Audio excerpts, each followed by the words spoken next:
എങ്ങനെയാണ് സഹോദരങ്ങളെ?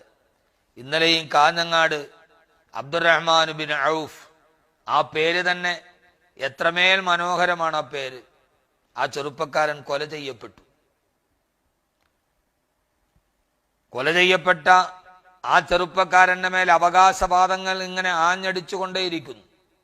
പക്ഷേ കൊന്നതാരാണെങ്കിലും കൊല ചെയ്യപ്പെട്ടതാരാണെങ്കിലും ഈ മനുഷ്യന്റെ ജീവൻ കൊണ്ടുള്ള ഈ വിളയാട്ടം എല്ലാവരും അവസാനിപ്പിക്കണം.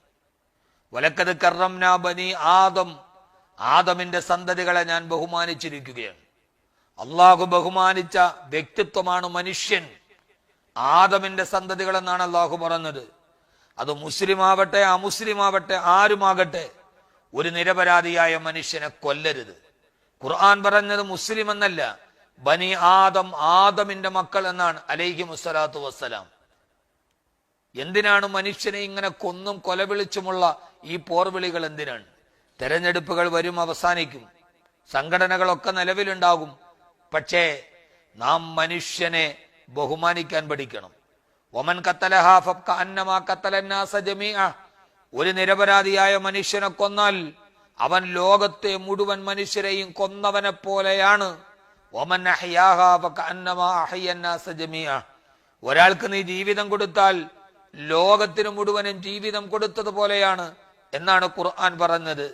സഹോദരങ്ങളെ, കൊല ചെയ്യപ്പെട്ട മനുഷ്യൻ, ആ കൊല ചെയ്യപ്പെട്ടവർ, പങ്കെടുക്കപ്പെട്ടവർ, ആക്രമിക്കപ്പെട്ടവർ, മരിച്ചവർ എല്ലാവരുമുണ്ട്. പക്ഷേ അവകാശവാദങ്ങളും ഒക്കെയുണ്ട്.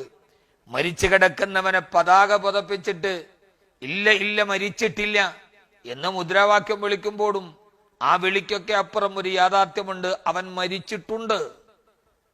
ആരുടെ? അവന്റെ കുടുംബത്തിൽ ഇനി അവനില്ല, അവന്റെ ഭാര്യയുടെ മുമ്പിൽ അവനില്ല. കൊല ചെയ്യപ്പെട്ട ചെറുപ്പക്കാരന്റെ മേൽവിലാസം അന്വേഷിച്ച് നടക്കുമ്പോഴും ഒരു മേൽവിലാസം ബാക്കിയുണ്ട്.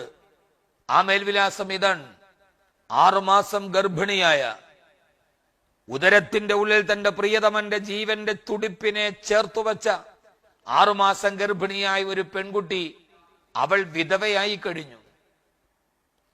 ഗർഭാശയത്തിന്റെ ഉള്ളിൽ തുടിപ്പോടെ കാത്തു നിന്ന ഒരു കുഞ്ഞ്, ആ കുഞ്ഞുമ്മയുടെ ഗർഭാശയത്തിന്റെ ഉള്ളിൽ തന്നെ അനാഥനാക്കപ്പെട്ടു പോയി. ഈ മേൽവിലാസത്തെ എന്തുകൊണ്ടാണ് നിങ്ങൾ തിരയാത്തത്? ഈ മേൽവിലാസങ്ങൾ ആവർത്തിക്കപ്പെടാതിരിക്കട്ടെ, മനുഷ്യൻ ബഹുമാനിക്കപ്പെടട്ടെ. സംഘട്ടനങ്ങളോടും ക്രൂരതകളോടും കൊലപാതകങ്ങളോടും ആരാണെങ്കിലും ആരോടാണെങ്കിലും രാജിയാവാൻ കഴിയില്ല. മനസ്സ് തപിക്കുകയാണ്. അതുകൊണ്ട് സൗഹൃദത്തിന്റെയും സമാധാനത്തിന്റെയും പടിയിലൂടെ നടക്കാൻ നാം പഠിക്കേണ്ടതുണ്ട്. അള്ളാഹു നമുക്കതിനെ തൗഫീഖ് നൽകി അനുഗ്രഹിക്കുമാറാകട്ടെ. ദുആ ചെയ്യുക. അഖൂക്കും ബിൽ ഇസ്ലാം അഹ്മദ് കബീർ. അസ്സലാമു അലൈക്കും വറഹ്മത്തുള്ളാഹി തആല.